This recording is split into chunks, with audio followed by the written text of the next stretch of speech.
Hello friends, स्वागत है आपका मनीष ट्यूटोरियल पर। और मैं हूं मनीष। यहाँ हम तैयारी करते हैं टीचिंग एग्जाम्स की। यहाँ आपको मिलेगा साइंस सब्जेक्ट का complete guidance including theory, previous year question और प्रैक्टिस एमसीक्यूज, वो भी सिंपल, स्मार्ट और इजी तरीके से। जिसके लिए आपको करना होगा वीडियो को लाइक और चैनल को सब्सक्राइब। तो चलिए शुरू करते हैं आज की इस वीडियो को, जहाँ पर मैं आपको एनिमल सेल टॉपिक से, इसको हिंदी में बोलते हैं जंतु कोशिका, इस टॉपिक से प्रीवियस ईयर क्वेश्चन सॉल्व कराने वाला हूँ, जो कि आपके हेल्पफुल है आने वाले एग्जाम्स के लिए। पहला क्वेश्चन है, यूनिट मेम्ब्रेन का जो कॉन्सेप्ट है प्लाज्मा मेम्ब्रेन का, वो किस मॉडल के अंदर डेवलप हुआ था। ठीक है।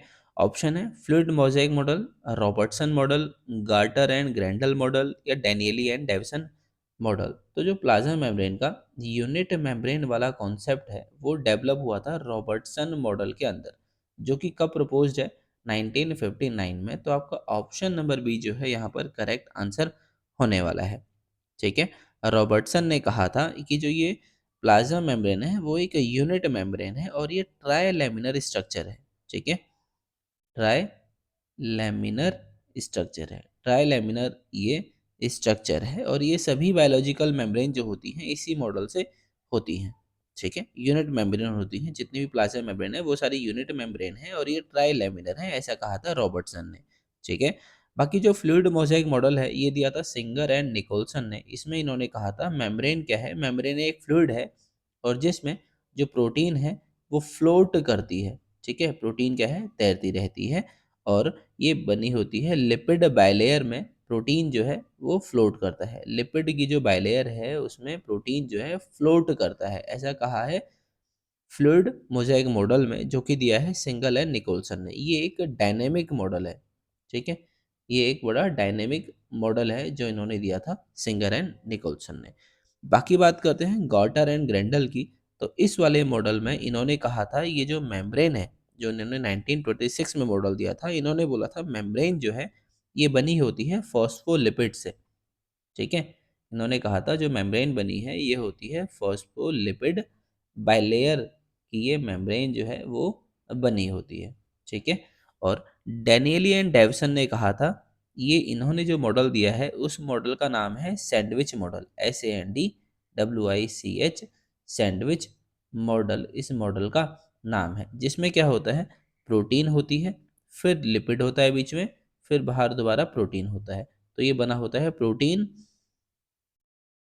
Lipid, protein. तो इसीलिए इसको कहा जाता है सैंडविच मॉडल। ये सैंडविच की तरह ऐसे होता है, ऊपर प्रोटीन, बीच में लिपिड, फिर यहाँ पर प्रोटीन। तो इसलिए इसको सैंडविच मॉडल कहा गया है और ये दिया गया है डेनियली एंड डेविसन मॉडल। ठीक है। उन्होंने 1935 में इसको प्रपोज किया है। ठीक है। चलते हैं अगले क्वेश्चन की ओर। अगला क्वेश्चन है, macromolecules enter plasma membrane by. जो मैक्रोमोलिक्यूल्स हैं, मैक्रोमोलिक्यूल जैसे आपके हो गए पॉलीसेकेराइड हो गए। ठीक है। पॉलीसेकेराइड हो गए या फिर प्रोटीन्स हो गए या कोई लार्ज पार्टिकल है, ये एंटर करते हैं प्लाज्मा मेम्ब्रेन में किसकी मदद से, डिफ्यूजन से, एंडोसाइटोसिस से, फैसिलिटेटेड डिफ्यूजन से या एंडोसाइटोसिस से। तो आपको इसका करेक्ट आंसर होगा एंडोसाइटोसिस। ठीक है। क्योंकि जो डिफ्यूजन है ये एक टाइप का पैसिव मूवमेंट है। ठीक है। डिफ्यूजन एक टाइप का आपका पैसिव मूवमेंट है। फैसिलिटेटेड डिफ्यूजन में आपको हेल्प चाहिए होते हैं चैनल्स की। ठीक है। जो चैनल्स होते हैं उनकी हेल्प से वो जाता है। मैक्रोमोलिक्यूल एंटर करता है प्लाज्मा मेम्ब्रेन में, या कोई भी चीज़ एंटर करती है प्लाज्मा मेम्ब्रेन के अंदर चैनल के थ्रू, या कैरियर प्रोटीन्स का वहाँ पर हेल्प होता है। ठीक है। कैरियर प्रोटीन चाहिए होती हैं चैनल से, अगर कोई चीज़ जाता है तो इसको हम बोलते हैं फैसिलिटेटेड डिफ्यूजन। एक्सोसाइटोसिस वो प्रोसेस होता है जिससे कोई भी सब्सटेंस एग्जिट होता है सेल मेम्ब्रेन से और एंडोसाइटोसिस में एंटर करता है। ठीक है। तो ये एक वाइडर टर्म है एंडोसाइटोसिस, इसलिए ऑप्शन नंबर बी करेक्ट होगा। ठीक है। डिफ्यूजन इसलिए नहीं होगा क्योंकि एंडोसाइटोसिस का ही पार्ट है एक डिफ्यूजन। अगर मैं वाइडर वे में चलूँ तो एंडोसाइटोसिस करेक्ट आंसर होगा। ठीक है। डिफ्यूजन पैसिव प्रोसेस है एक हमेशा। चलते हैं अगले क्वेश्चन की ओर। अगला क्वेश्चन है, in metazoa group of cells similar in structure and function are called as. Metazoa में जो ग्रुप ऑफ सेल्स जो दिखने में समान हो स्ट्रक्चर में और फंक्शन में, उन्हें हम क्या बोलते हैं, सेल बोलते हैं, टिश्यू बोलते हैं, बॉडी बोलते हैं या ऑर्गन बोलते हैं। तो उनको हम बोलते हैं टिश्यू। तो हमारा ऑप्शन नंबर बी यहाँ पर करेक्ट आंसर होगा। ठीक है। Tissue is a group of cells which are similar in structure and function are called as tissue. ठीक है, तो ये था आपका इसका करेक्ट आंसर। मेटाजोआ क्या है, ये एक मल्टी सेलुलर एनिमल्स हैं। ठीक है, ठीक है, तो ये यहाँ पर आपका करेक्ट आंसर है ऑप्शन नंबर बी। देखो, सबसे पहले होती है सेल। सेल जब कंबाइन होती हैं तो बनाती हैं टिश्यू। जब टिश्यू कंबाइन होते हैं तो वो बनाते हैं ऑर्गन, और ऑर्गन कंबाइन होते हैं तो वो बनाते हैं कंप्लीट बॉडी। ये मैंने आपको आपके इस ऑप्शन से बताया गया। सबसे पहले सेल है, सेल के बाद टिश्यू, टिश्यू से ऑर्गन, फिर ऑर्गन से बॉडी। ठीक है, ये आपका एक पूरा प्रोसेस है इसका। चलते हैं अगले क्वेश्चन में। अगला क्वेश्चन है, the matrix of cell was given the name protoplasm. जो सेल का मैट्रिक्स होता है उसको प्रोटोप्लाज्म नाम जो है वो किसने दिया था? हक्सले ने दिया है, परकिंस ने दिया है, एच वॉन मॉल ने दिया है, या स्कल्स ने दिया है? तो परकिंज जो है, परकिंज ने प्रोटोप्लाज्म टर्म दिया है, इसलिए आपका option number B correct answer होगा। परकिंज ने 1839 में जो सबसे पहले थे ये जिन्होंने प्रोटोप्लाज्म शब्द यूज किया था सेल के मैट्रिक्स के लिए। इन्होंने कहा था प्रोटोप्लाज्म जो है ये एक लिविंग सब्सटेंस है। ठीक है, क्या है? प्रोटोप्लाज्म एक लिविंग सब्सटेंस है जो कि सेल के अंदर मौजूद होता है। ठीक है, और ह्यूगो वॉन मॉल, जो ह्यूगो वॉन मॉल है, इन्होंने एक स्पेसिफिक टर्म यूज किया था, fluid component of plant cell. ठीक है, इन्होंने ही प्रोटोप्लाज्म इस्तेमाल किया था प्लांट सेल के लिए।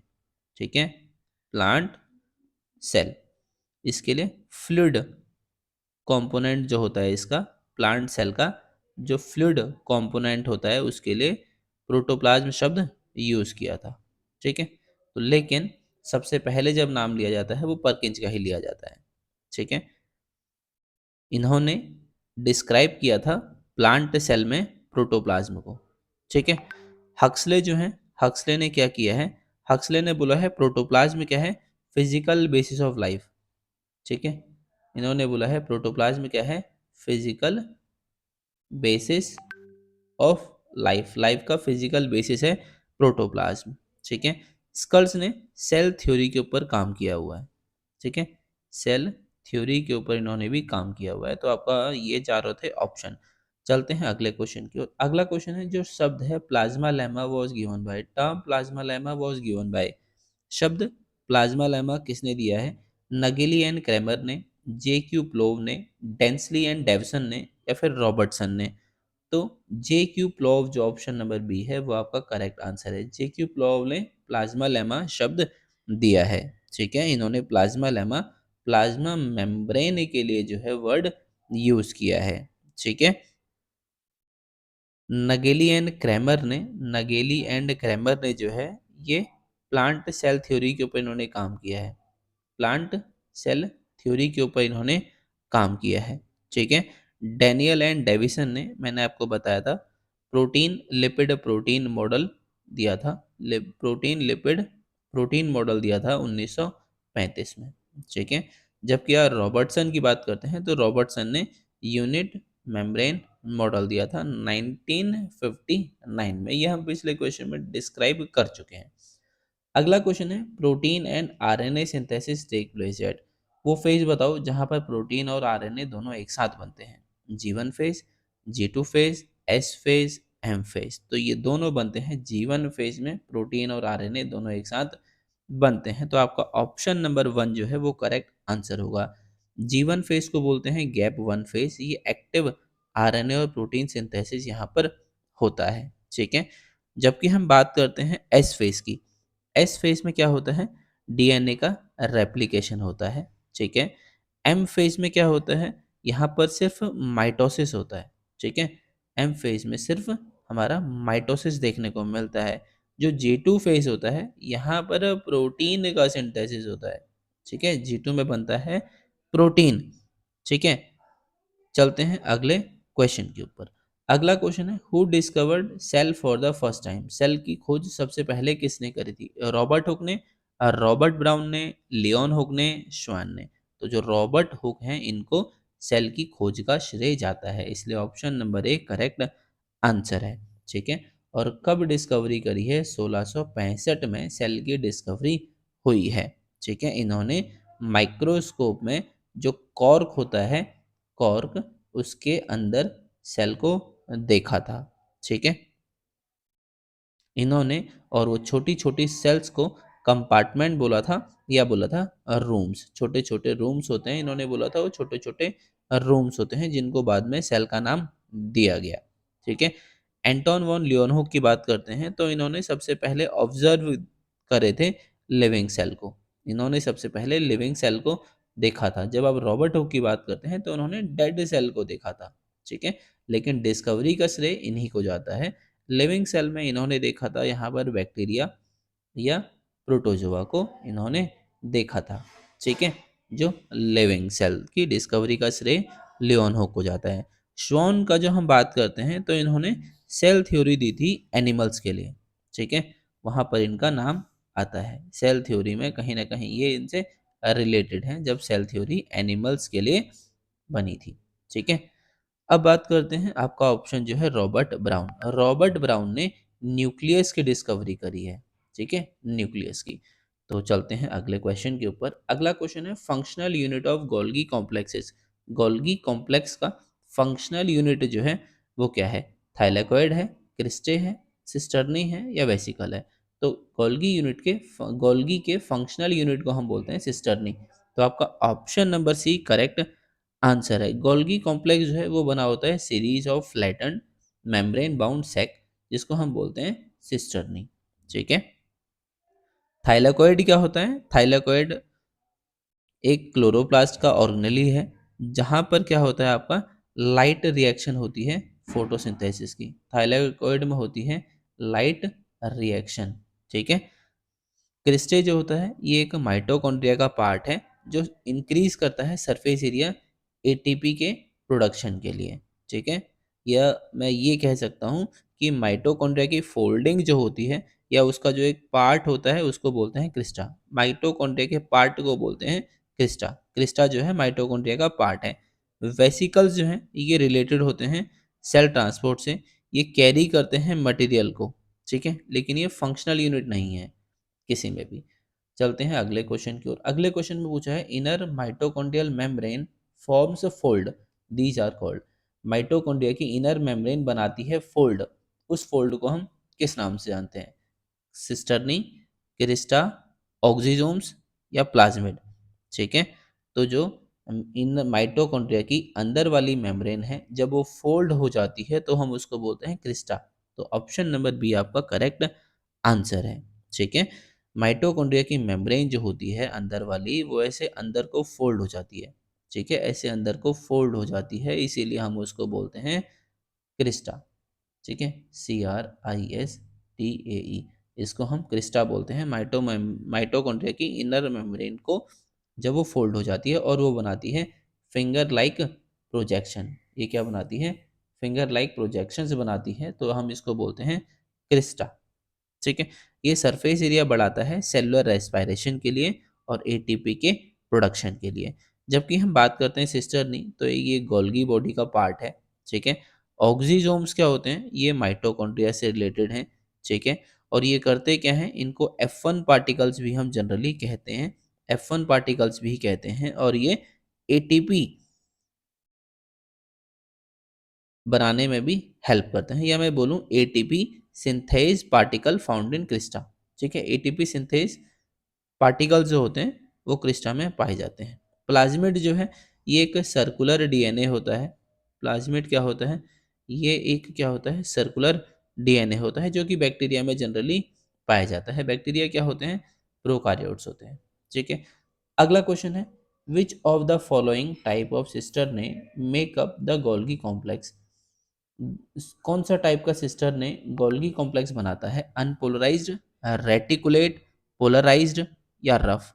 तो हमारा जो पोलराइज्ड सिस्टर ने होता है वो बनाता है गोल्गी बॉडी, इसलिए आपका ऑप्शन नंबर सी जो है करेक्ट आंसर होगा। पोलराइज्ड का मतलब होता है उनका एक स्पेसिफिक डायरेक्शन होता है। ठीक है, पोलराइज्ड का मतलब होता है कि उनका एक स्पेसिफिक डायरेक्शन है या फिर उनका एक ओरिएंटेशन है, स्पेसिफिक ओरिएंटेशन। ठीक है, स्पेसिफिक है उनका डायरेक्शन या ओरिएंटेशन। इसमें दो फेज होता है, एक होता है सिस फेज, दूसरा होता है ट्रांस फेज। ठीक है, सिस फेज जो होता है ये आपका फॉर्मिंग फेज होता है और ट्रांस फेज आपका मैच्योरिंग फेज होता है। ठीक है, ये रिसीव करता है मटेरियल एंडोप्लाज्मिक रेटिकुलम से, और ये जो मटेरियल इसको रिसीव हुआ है ये उनको पैक करता है वेसिकल्स में। ठीक है, ताकि वो इजीली ट्रांसपोर्ट हो सके। ठीक है, ट्रांसपोर्ट के लिए तो जब भी ट्रांसपोर्ट से रिलेटेड कोई क्वेश्चन पूछेगा तो आपका आंसर होना चाहिए ट्रांस। और सिस जो है वो फॉर्मिंग फेस है, ये रिसीव करता है मटेरियल एंडोप्लाज्मिक रेटिकुलम से, और ये दो फेस से बना होता है सिस और ट्रांस। ठीक है, तो ये थे इस वीडियो के क्वेश्चंस। बाकी आपसे मिलते हैं नेक्स्ट वीडियो में। तब तक वीडियो आपको पसंद आए तो वीडियो को लाइक कर सकते हैं, चैनल को सब्सक्राइब कर सकते हैं।